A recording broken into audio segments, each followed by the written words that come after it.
Hi, how are you? It's good to chat with you. I think it was yesterday now, and see all the creative things that you are doing. Um, yeah, I liked that. So I'm excited to read the next chapter in Rebecca of Sunnybrook. It's called Rebecca's Point of View. Dear Mother, I am safely here. My dress was not much tumbled, and Aunt Jane helped me press it out. I like Mr. Cobb very much. He chews, but throws newspapers straight up to the doors. I rode outside a little while, but got inside before I got to Aunt Miranda's house. I did not want to, but thought you would like it better. Miranda is such a long word that I think I will say Aunt M and Aunt J in my Sunday letters. Aunt J has given me a dictionary to look up all the hard words in. It takes a good deal of time, and I am glad people can talk without stopping to spell. It is much easier to talk than write, and much more fun. The brick house looks just the same as you have told us. The parlor is splendid and gives you creeps and chills when you look in the door. The furniture is elegant, too, and all the rooms it's funny because the author chose to misspell the words that she is saying that Rebecca is misspelling. So you can kind of see here the furniture down here. Let's see. The furniture is elegant, and that's how she spelled elegant. So anyway. I like it when authors do that. Puts a little more humor in books.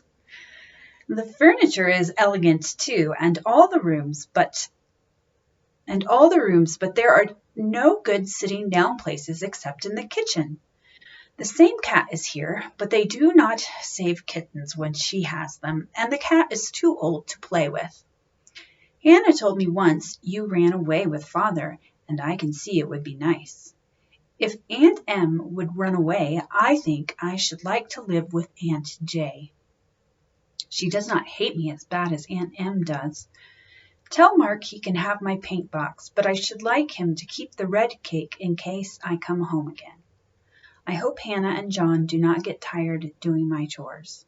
Your affectionate friend, Rebecca. P.S. Please give the piece of poetry to John because he likes my poetry even when it is not very good. This piece is not very good, but it is true. But I hope you won't mind what is in it as you ran away. This house is dark and dull and drear. No light doth shine from far or near. It's like the tomb. And those of us who live herein are most as dead as seraphim, though not as good. My guardian angel is asleep, at least he doth no vigil keep. Ah, I, woe is me. Then give me back my lonely farm, where none alive did wish me harm, dear home of youth. P.S. again, I made the poetry like a piece in a book, but could not get it right at first. You see, tomb and good do not sound well together, but I wanted to say tomb dreadfully, and as seraphim are always good, I couldn't take that out. I have made it over now. It does not say my thoughts as well, but think it is more right. Give the best one to John, as he keeps them in a box with his bird's eggs. This is the best one. Sunday Thoughts by Rebecca Rowena Randall. This house is dark and dull and drear. No light doth shine from far or near, nor ever could. And those of us who live herein are most as dead as seraphim, though not as good.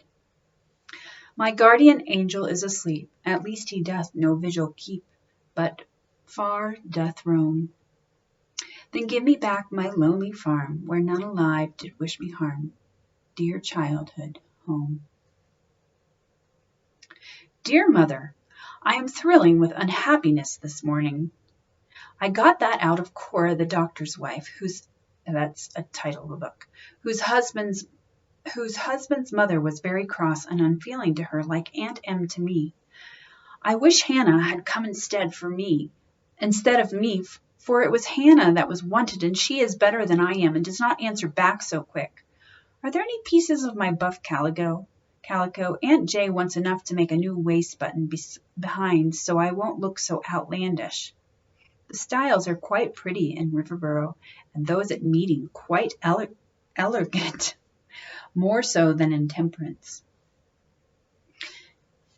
This is another poem. This town is stylish, gay, and fair, and full of wealthy riches rare, but I would pillow on my arm the thought of my sweet Brookside farm. School is pretty good. The teacher can answer more questions than the Temperance one, but not so many as I can ask. I am smarter than all the girls but one, but not so smart as 2 boys.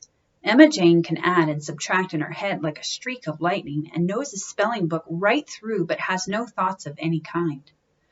She is in the 3rd reader but does not like stories and books. I am in the 6th reader, but just because I cannot say the 7 multiplication table, Miss Dearborn threatens to put me in the baby primer class with Elijah and Alicia, Simpson's little twins. Sore is my heart and bent my stubborn pride. With Elijah and with Elisha am I tied. My soul recoils like Cora Doctor's wife. Like her I fear I cannot bear this life. I'm going to try for the spelling prize, but fear I cannot get it. I would not care, but wrong spelling looks dreadful in poetry. Last Sunday when I found seraphim in the dictionary, I was ashamed. I had made it seraphim with an F. But seraphim with a PH is not a word you can guess at, like another long one, outlandish in this letter, which spells itself.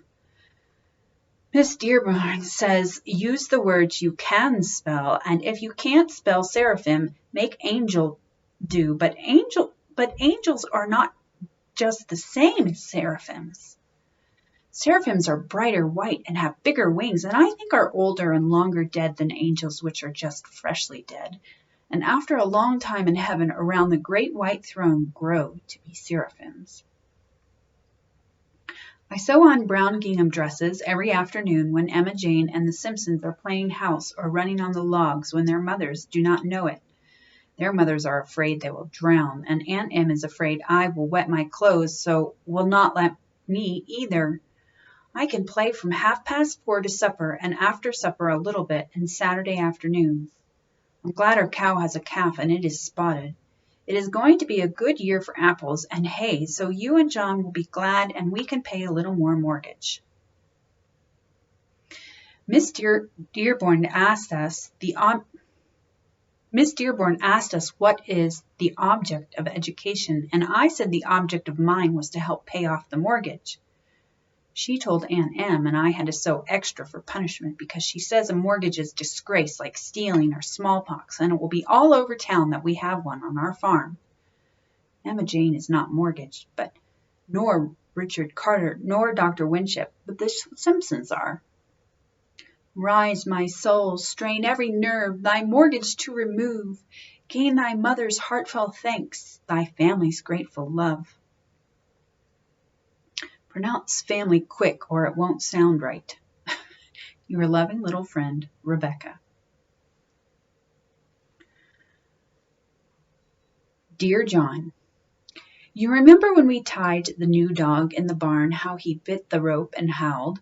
I'm just like him, only the brick house is the barn, and I cannot bite Aunt Em because I must be grateful, and education is going to be the making of me and help you pay off the mortgage when we grow up. Your loving Becky. That's the end of that chapter. I think I'll read another chapter since that was so short and it was all her letters. I wish if you get a chance, you should get the book and reread this chapter 4 and so you could see all the spellings. It's kind of funny because she's talking about how she wants to be a better speller, but there's many misspellings. But I can read every word, so at least she's making good guesses. Not spelling education. ETICOSHN.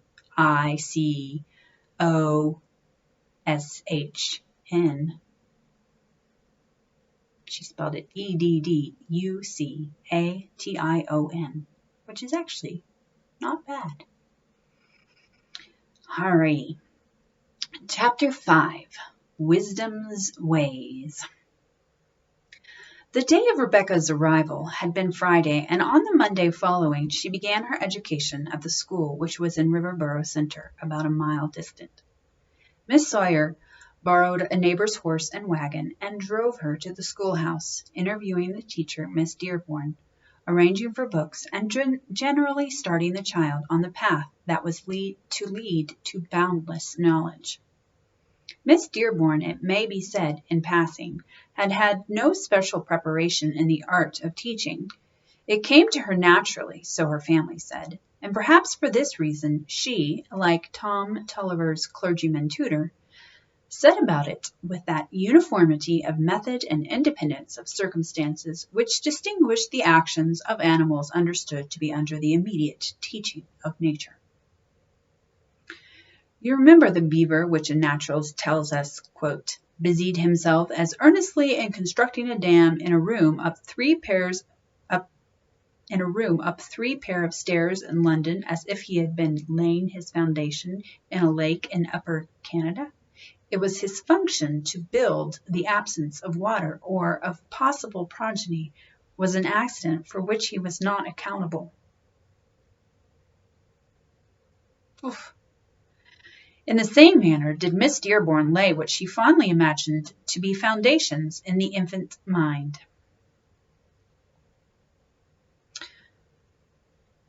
Rebecca walked to school after the first morning. She loved this part of the day's program. When the dew was not too heavy and the weather was fair, there was a shortcut through the woods. She turned off the main road, crept through Uncle Josh Woodman's bars, waved away Mrs. Carter's cows, trod the short grass of the pasture with its well-worn path running through gardens of buttercups and whiteweed and groves of ivory leaves and sweet fern. She descended a little hill, jumped from stone to stone across the woodland brook, startling the drowsy frogs, who were always winking and blinking in the morning sun. Then came the woodsy bit, with her feet pressing the slippery carpet of brown pine needles, the woodsy bit so full of dewy morning surprises. Fungus growths of brilliant orange and crimson springing up around the stumps of dead trees, beautiful things born in a single night, and now and then the miracle of a little clump of waxen Indian pipes seen just quickly enough to be saved from her careless tread. Then she climbed a stile, went through a grassy meadow, slid under another pair of bars, and came out into the road again, having gained nearly half a mile. How delicious it was! Rebecca clasped her Quackenboss's grammar and Greenleaf's arithmetic with a joyful sense of knowing her lessons. Her dinner pail swung from her right hand, and she had a blissful consciousness of the 2 soda biscuits spread with butter and syrup, the baked cup custard, the donut, and the square of hard gingerbread. Wow, that's a lot of sweets. Sounds kind of like a child's dream lunch right there. Donuts, biscuits with syrup, and baked custard and gingerbread. Sometimes she said whatever piece she was going to speak on the next Friday afternoon. A soldier of the Legion lay dying in the Algiers. There was lack of women's nursing. There was dearth of women's tears. How she loved the swing and the sentiment of it. How her young voice quivered whenever she came to the refrain.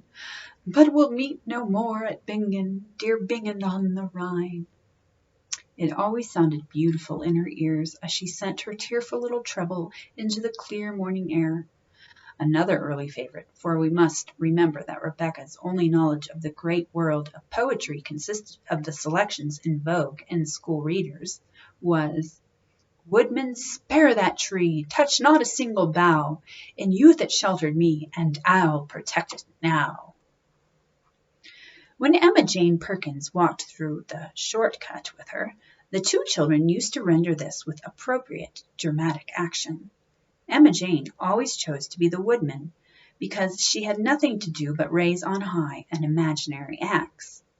On the one occasion when she essayed the part of the tree's romantic protector, she represented herself as feeling so awful foolish that she refused to undertake it again, much to the secret delight of Rebecca, who found the woodman's role much too tame for her vaulting ambition.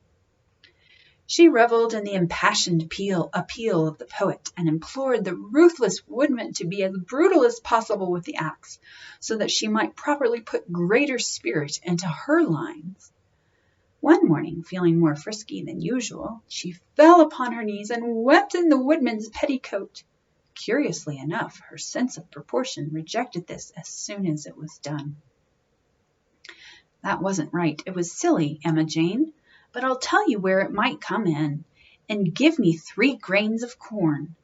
You be the mother, and I'll be the famishing Irish child. For pity's sake, put the axe down. You are no longer the woodman. What'll I do with my hands then? Asked Emma Jane. Whatever you like, Rebecca answered wearily. You're just a mother, that's all. What does your mother do with her hands? Now, here goes. Give me 3 grains of corn, mother, only 3 grains of corn. 'Twill keep the little life I have till the coming of morn. This sort of thing made Emma Jane nervous and fidgety, but she was Rebecca's slave and hugged her chains, no matter how uncomfortable they made her. At the last pair of bars, the 2 girls were sometimes met by a detachment of the Simpson children, who lived in a black house with a red door and a red barn behind on the Blueberry Plains road. Rebecca felt an interest in the Simpsons from the first because there were so many of them, and they were so patched and darned, just like her own brood at the home farm. The little schoolhouse with its flagpole on top and its 2 doors in front, one for boys and the other for girls, stood on the crest of a hill with rolling fields and meadows on one side, a stretch of pine woods on the other, and the river glinting and sparkling in the distance. It boasted no attractions within. All was as bare and ugly and uncomfortable as it well could be, for the villages along the river expended so much money in repairing and rebuilding bridges that they were obliged to be very economical in school privileges. The teacher's desk and chair stood on a platform in one corner. There was an uncouth stove, never blackened oftener than once a year, a map of the United States, 2 blackboards, a tin-quart tin pail of water, and long-handled dipper on a corner shelf, and wooden desks and benches for the scholars, who only numbered 20 in Rebecca's time. The seats were higher in the back of the room, and the more advanced and longer-legged pupils sat there, the position being greatly to be envied, as they were at once nearer to the windows and farther from the teacher. There were classes of a sort, although nobody, broadly speaking, studied the same book with anybody else, or had arrived at the same degree of proficiency in any one branch of learning. Rebecca, in particular, was so difficult to classify that Miss Dearborn, at the end of a fortnight, gave up the attempt altogether. She read with Dick Carter and Living Perkins, who were fitting for the academy, recited arithmetic with lisping little Susan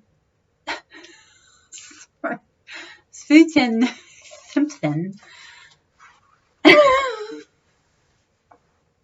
That's the lisping.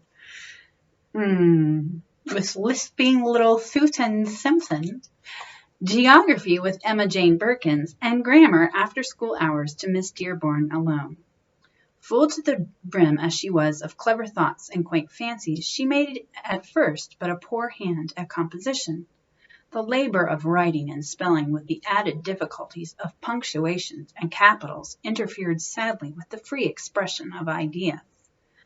She took history with Alice Robinson's class, which was attacking the subject of the Revolution, while Rebecca was bidden to begin with the discovery of America. In a week, she had mastered the course of events up to the Revolution, and in 10 days had arrived at Yorktown, where the class had apparently established summer quarters. Then, finding that extra effort would only result in her reciting with the oldest Simpson boy, she deliberately held herself back. For wisdom's ways were not those of pleasantness, nor her paths those of peace, if one were compelled to tread them in the company of Seesaw Simpson.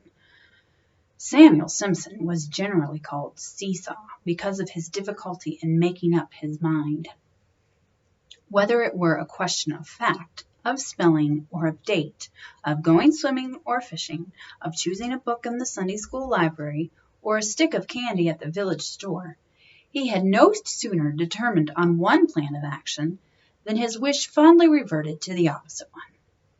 Seesaw was pale, flaxen-haired, blue-eyed, round-shouldered, and given to stammering when nervous. Perhaps because of his very weakness, Rebecca's decision of character had a fascination for him, and although she snubbed him to the verge of madness, he could never keep his eyes away from her.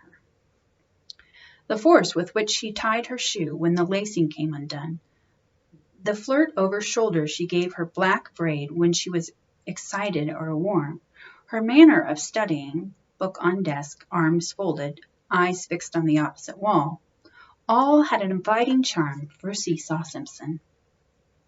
When, having obtained permission, she walked to the water pail in the corner and drank from the dipper, unseen forces dragged Seesaw from his seat to go and drink after her. It was not only that there was something akin to association and intimacy in drinking next, but there was the fearful joy of meeting her in transit and receiving a cold and disdainful look from her wonderful eyes. On a certain warm day in summer, Rebecca's thirst exceeded the bounds of propriety. When she asked a third time for permission to quench it at the common fountain, Miss Dearborn nodded yes, but lifted her eyebrows unpleasantly as Rebecca neared the desk. As she replaced the dipper, Seesaw promptly raised his hand, and Miss Dearborn indicated a weary affirmative. "What is the matter with you, Rebecca?" she asked. "I had salt mackerel for breakfast," answered Rebecca. There seemed nothing humorous about this reply, which was merely the statement of fact, but an irrepressible titter ran through the school. Miss Dearborn did not enjoy jokes, neither made nor understood by herself, and her face flushed. "I think you had better stand by the pail for 5 minutes, Rebecca. It may help you to control your thirst." Rebecca's heart fluttered. She to stand in the corner by the water pail and be stared at by all the scholars? She unconsciously made a gesture of angry dissent and moved a step nearer her seat, but was arrested by Miss Dearborn's command in a still firmer voice. "Stand by the pail, Rebecca." "Samuel, how many times have you asked for water today?" "This is the fourth." "Don't touch the dipper, please. The school has done nothing but drink this afternoon. It has had no time whatever to study. I suppose you had something salt for breakfast, Samuel?" queried Miss Dearborn with sarcasm. "I had mackerel, just like Rebecca." Irrepressible giggles by the school. "I judged so. Stand by the other side of the pail, Samuel." Rebecca's head was bowed with shame and wrath. Life looked too black a thing to be endured. The punishment was bad enough, but to be coupled in correction with Seesaw Simpson was beyond human endurance. Singing was the last exercise in the afternoon, and Minnie Schmelly chose "Shall We Gather at the River?" It was a baleful choice, and seemed to hold some secret and subtle association with the situation and general progress of events. Or at any rate, there was apparently some obscure reason for the energy and vim with which the scholars shouted the choral invitation again and again. "Shall we gather at the river, the beautiful river?" Miss Dearborn stole a look at Rebecca's bent head and was frightened. The child's face was pale, save for 2 red spots glowing on her cheeks. Tears hung on her lashes, her breath came and went quickly, and the hand that held her pocket handkerchief trembled like a leaf. "You may go to your seat, Rebecca," said Miss Dearborn at the end of the first song. "Samuel, stay where you are till the close of school.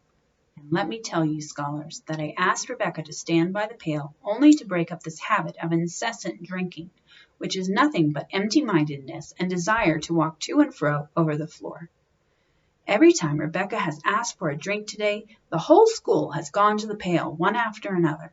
She is really thirsty, and I dare say I ought to have punished you for following her example, not her for setting it. What shall we sing now, Alice? The Old Oaken Bucket, please. Think of something dry, Alice, and change the subject. Yes, the Star-Spangled Banner, if you like, or anything else. Rebecca sank into her seat and pulled the singing book from her desk. Miss Dearborn's public explanation had shifted some of the weight from her heart, and she felt a trifle raised in her self-esteem. Under cover of the general relaxation of singing, votive offerings of respectful sympathy began to make their appearance at her shrine. Living Perkins, who could not sing, dropped a piece of maple sugar in her lap as he passed her on his way to the blackboard to draw the map of Maine. Alice Robinson rolled a perfectly new slate pencil over the floor with her foot until it reached Rebecca's place, while her seatmate, Emma Jane, had made up a little mound of paper balls and labeled them bullets for you-know-who. Altogether, existence grew brighter, and when she was left alone with the teacher for her grammar lesson, she had nearly recovered her equanimity, which was more than Miss Dearborn had. The last clattering foot had echoed through the hall. Seesaw's backward glance of penitence had been met and answered defiantly by one of cold disdain. Rebecca, I am afraid I punished you more than I meant, said Miss Dearborn, who was only 18 herself, and in her year of teaching country schools had never encountered a child like Rebecca. I hadn't missed a question this whole day, nor whispered either, quavered the culprit, and I don't think I ought to be shamed just for drinking. You started all the others, or so it seemed as if you did. Whatever you do, they all do, whether you laugh, or miss, or write notes, or ask to leave the room, or drink, and it must be stopped. Sam Simpson is a copycat, stormed Rebecca. I wouldn't have minded standing in the corner alone, that is, not so very much, but I couldn't bear standing with him. I saw that you couldn't, and that's the reason I told you to take your seat and left him in the corner. Remember that you are a stranger in the place, and they take more notice of what you do, so you must be careful. Now, let's have our conjugations. Give me the verb to be, potential mood, past perfect tense. I might have been, we might have been, thou mightst have been, you might have been, he might have been, they might have been. Give me an example, please. I might have been glad, thou mightst have been glad, he, she, or it might have been glad. He or she might have been glad because they are masculine and feminine, but could it have been glad? Asked Miss Dearborn, who was very fond of splitting hairs. Why not? Asked Rebecca. Because it is neuter gender. Couldn't we say the kitten might have been glad if it had known it was not going to be drowned? Yes, Miss Dearborn answered hesitantly, never very sure of herself under Rebecca's fire, but though we often speak of a baby, a chicken, or a kitten as it, they are really masculine or feminine gender, not neuter. Rebecca reflected a long moment and then asked, Is hollyhock neuter? Oh, yes, of course it is, Rebecca. Well, couldn't we say the hollyhock might have been glad to see the rain, but there was a weak little hollyhock bud growing out of its stalk, and it was afraid that might be hurt by the storm, so the big hollyhock was kind of afraid instead of being really glad? Miss Dearborn looked puzzled as she answered, Of course, Rebecca, hollyhocks could not be sorry or glad or afraid really. We can't tell, I suppose, replied the child, but I think they are anyway. Now, what shall I say? The subjunctive mood, past perfect tense, of the verb to know. If I had known, if we had known, If thou hadst known, if you had known, if he had known, if they had known. Oh, it is the saddest tense, sighed Rebecca with a little break in her voice. Nothing but ifs, ifs, ifs. And it makes you feel as if they only had known things might have been better. Miss Dearborn had not thought of it before, but on reflection she believed the subjunctive mood was a sad one, and if rather a sorry part of speech. Give me some more examples of the subjunctive, Rebecca, and that will do for this afternoon, she said. If I had not loved mackerel, I should not have been thirsty, said Rebecca with an April smile as she closed her grammar. If thou hadst loved me truly, thou wouldst not have made me stand up in the corner. If Samuel had not loved wickedness, he would not have followed me to the water pail. And if Rebecca had loved the rules of the school, she would have controlled her thirst, finished Miss Dearborn with a kiss, and the two parted friends. The end of the chapter. The next chapter is chapter 6, and it's called Sunshine in a Shady Place. I will see you next time. Bye.